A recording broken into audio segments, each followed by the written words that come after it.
की चंचलता तथा अस्थिरता के कारण जहाँ कहीं भी विचरण करता हो, मनुष्य को चाहिए कि उसे वहां से खींचे और अपने वश में लाए। जिस योगी का मन मुझ में स्थिर रहता है, वह निश्चय ही दिव्य सुख की सर्वोच्च सिद्धि प्राप्त करता है। वह रजोगुण से परे हो जाता है। वह परमात्मा के साथ अपनी गुणात्मक एकता को समझता है और इस प्रकार अपने समस्त विगत कर्मों के फल से निवृत्त हो जाता है। इस प्रकार योगाभ्यास में निरंतर लगा रहकर आत्म संयमी योगी समस्त भौतिक कर्म से मुक्त हो जाता है और भगवान की दिव्य प्रेम भक्ति में परम सुख प्राप्त करता है।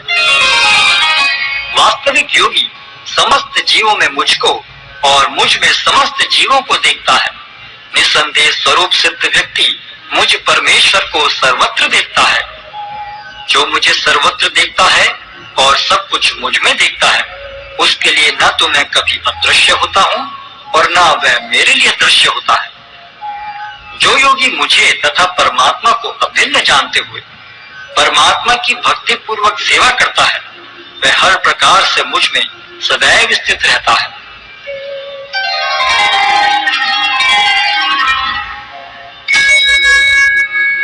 हे अर्जुन, वह पूर्ण योगी है जो अपनी तुलना से समस्त प्राणियों की उनके सुखों तथा दुखों में वास्तविक समानता का दर्शन करता है।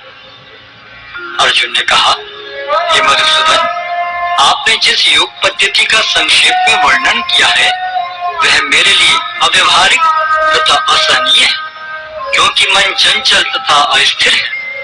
हे कृष्ण, क्योंकि मन चंचल, उच्छृंखल, हठीला तथा अत्यंत बलवान है, अतः मुझे इसे वश में करना वायु को वश में करने से भी अधिक कठिन लगता है।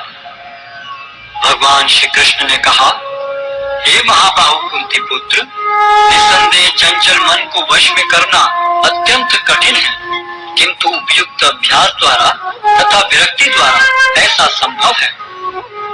जिसका मन श्रृंखल है, उसके लिए आत्म साक्षात्कार कठिन कार्य होता है, किंतु जिसका मन संयमित है और जो समुचित उपाय करता है, उसकी सफलता ध्रुव है, ऐसा मेरा मत है। अर्जुन ने कहा, हे कृष्ण, उस असफल योगी की गति क्या है जो प्रारंभ में श्रद्धा पूर्वक आत्म साक्षात्कार की विधि ग्रहण करता है, किंतु बाद में भौतिकता के कारण उससे विचलित हो जाता है और योग सिद्धि को प्राप्त नहीं कर पाता। हे महाबाहु कृष्ण, क्या ब्रह्म प्राप्ति के मार्ग से भ्रष्ट ऐसा व्यक्ति आध्यात्मिक तथा भौतिक दोनों ही सफलताओं से च्युत नहीं होता और छिन्न भिन्न बादल की भांति विनष्ट नहीं हो जाता, जिसके फलस्वरूप उसके लिए किसी लोक में कोई स्थान नहीं रहता? हे कृष्ण, यही मेरा संदेह है।